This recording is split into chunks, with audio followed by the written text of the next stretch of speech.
हाँ जी, कंप्यूटर जी में आपका स्वागत है। तो आज हम बात करेंगे एक्सेल के ऊपर। हम यहाँ से लेंगे सॉफ्टवेयर अपना ओपन कर एक्सेल को यूज़ करने के लिए सबसे पहले हम इसे बेसिक रूल जान लेते हैं। जैसे कि मैं थोड़ा-सा यहाँ पे आपको ज़ूम करके दिखा देता हूँ। जैसे कि आप देख रहे हैं मेरी स्क्रीन पे कि ए, बी, सी, डी या ई जितने भी यहाँ से आप जितने टाइम आगे जितना भी आगे जाओगे अल्फ़ाबेट आपका ज़ेड के बाद जो है वो ए हो जाएगा और ए के साथ में फिर बी हो जाएगा। लेकिन आप जो है यहाँ पे नंबरिंग भी देख रहे हैं, यानी कि जो नंबरिंग है और ये जो अल्फ़ाबेट है, इनका क्या काम है? जैसे कि हम यहाँ देख रहे हैं, अगर मैं इसको यहाँ ऐसे टॉप से सिलेक्ट करता हूँ, तो ये जैसा कि आप देख रहे हैं कि एक पार्टीशन बना हुआ है, यानी कि एक बाउंड्री लाइन है, ना वो सी में है, ना ही ई में है। तो इसका मतलब होता है कि ये हमारा कॉलम है एंड जो आप ये नंबरिंग देखते हैं 1, 2, 3 ये हमारा रो कहलाता है। तो इसके लिए जैसे कि अगर आप यहाँ पे कोई भी हेडिंग के तौर पे आपने अगर यहाँ पे नेम एंड यहाँ पे जैसे कि क्लास एंड यहाँ पे सब्जेक्ट के जो है नाम आपने यहाँ पे लिख दिया है और इसी के साथ जो है हम यहाँ पे मार्कशीट बनाएंगे। तो इसी के साथ जैसे मैंने हिंदी, इंग्लिश, फिर मैं लिखता हूँ यहाँ पे मैथ, ठीक है। फिर मैं यहाँ पे कर दूँगा टोटल। तो टोटल बनाने के साथ ही यहाँ पे कर देंगे एंटर और मैं यहाँ पे जैसे कि नाम लिखता हूँ यहाँ पे विकास का एंड विकास के नाम लिखने के साथ ही मैं यहाँ करूँगा एंटर। मैं यहाँ नाम लिखूँगा मोनू का, फिर से करूँगा एंटर। फिर मैं नाम लिखूँगा यहाँ पे टिंकू का, फिर मैं करूँगा एंटर। जैसा कि मैंने 3 स्टूडेंट के नेम लिख दिए एंड मैं यहाँ पे दूँगा उनको क्लास और मैं क्लास देने के साथ ही यहाँ पे जो है एक साथ में ही करने के साथ मैं शिफ्ट प्रेस करके एरो डाउन करूँगा एंड डी कर दूँगा यहाँ पे। इसी के साथ कॉपी पेस्ट हो गया। सभी एक ही क्लास के बच्चे हैं, अपनी मर्ज़ी से मैंने इनको मार्क्स देता हूँ, यानी कि विकास के 78 आए हैं, इंग्लिश में 55, मैथ में जो है 65 एंड जो उसके बाद मोनू के जो है यहाँ पे आए हैं 76 एंड यहाँ पे जो आए हैं 96। उसके बाद आए हैं यहाँ पे नेक्स्ट में 63। उसके साथ ही यहाँ पे टिंकू के जो है मार्क्स आए हैं 49 एंड यहाँ पे 57 एंड जो है यहाँ पे 39। इसी के साथ जो हम टोटल करेंगे, इसके टोटल करने के 2 मेथड हैं जो मैं आपको बताता हूँ। जैसे कि यहाँ पे इजिकल टू सम लगा के भी कर सकते हैं और सेल वाइज भी कर सकते हैं, यानी कि हम जो अलग अलग कॉलम में हमारे सब्जेक्ट हैं उसके अकॉर्डिंग। यानी हमारा पहला सब्जेक्ट जो है सी में है तो सी लिखेंगे, विकास का रो नंबर 2 है तो 2 एंड प्लस, उसके बाद डी एंड 2 एंड प्लस, उसके बाद ई एंड 2, लास्ट में हमारा सब्जेक्ट कोई है नहीं। इसी के साथ ही फिर हम इसको करेंगे एंटर। उसके साथ हम इस माउस के हेल्प से जो है ड्रैग डाउन कर देंगे नीचे की तरफ और ये टोटल हो जाएगा।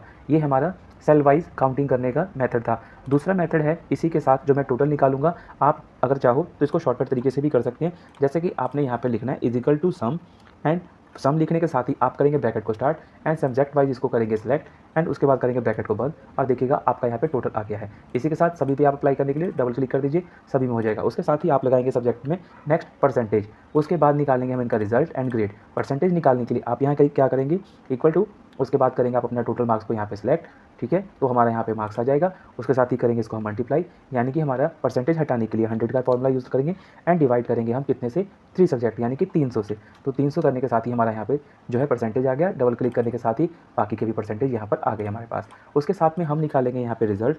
तो रिजल्ट के लिए हम यहाँ पे लिखते हैं हेडिंग एंड उसके बाद करेंगे यहाँ पे इक्वल टू इफ़ का फॉर्मूला यूज़ एंड लगाएंगे यहाँ पे ब्रैकेट।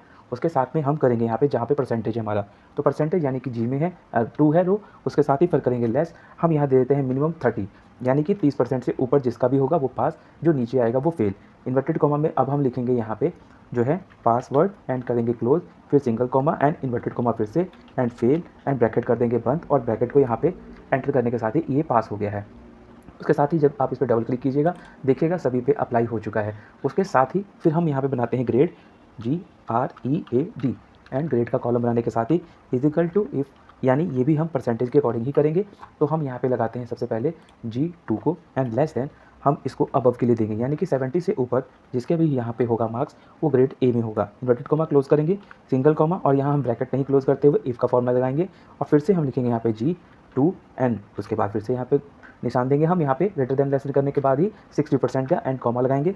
फिर से करेंगे यहाँ पे इन्वर्टेड कॉमा बी ग्रेड के लिए क्लोज करेंगे, सिंगल कॉमा फिर से लगाएंगे इफ़ और फिर से करेंगे आगे हम यहाँ पे स्टार्ट, यानी कि जी का कॉलम 2 नंबर एंड लास्ट करेंगे हम यहाँ पे जो है 35% जो हमारा सी ग्रेड के लिए होगा। आप अपनी मर्जी अनुसार जितनी मर्जी चाहे यहाँ पे ग्रेड बना सकते हैं। उसके साथ ही ब्रैकेट को 3 बार यहाँ पे हम बंद कर देंगे और हमारा ग्रेड बी आ गया। उसके साथ ही हम डबल क्लिक करेंगे तो हम देखेंगे कि यहाँ पे तीनों स्टूडेंट के हमारे ग्रेड यहाँ पे आ गए हैं। इसी के साथ जो है हमने यहाँ पे इनको जो फॉर्मूला यूज़ किया है मैं उनको हाईलाइट कर रहा हूँ। आप देखेंगे कि मैंने जो मार्कशीट क्रिएट किया था अभी आपके सामने, उसकी हेल्प से जो है मैंने इसको कलर वगैरह दे देता हूँ। तो आपने देखा कि मैंने यहाँ पे 3 स्टूडेंट का आपको टोटल परसेंटेज, रिजल्ट और ग्रेड करके यहाँ पे दिखाया है।